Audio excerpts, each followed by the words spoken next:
Ең бірінші бір бала үйінен қар тазалауға шыққан кезде бетіне қатты екпінмен бір зат соғылады.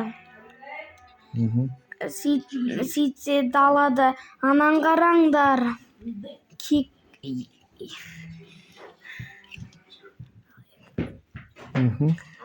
Анан қараңдар. Кекілікті қырғи қуып бара жатырды, айғайлап жатыр. Мен бетіме жабысқан бірдеңкеден жабыспаған, ол бетіне құр соғып ары қарай жоқ болып кеткен. Енді білгендей болдым не болғанын дейді. Енді түсінгендей болдым дейді. Сосын бір бұрышқа сіріңке жағып қараса, үйдің астына дәліз деген ана кіре берісін ана тақтай ғой. қараса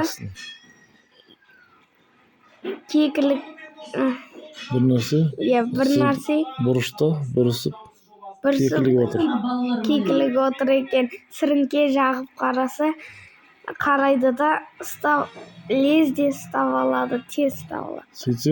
Сөйтсе жүрегі дұрыс етіп жатыр екен.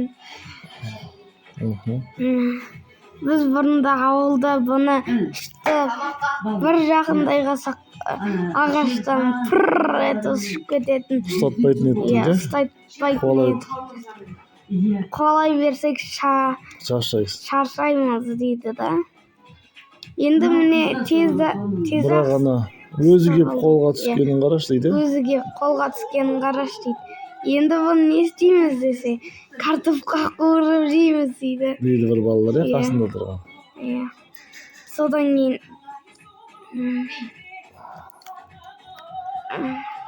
шынында сол адамның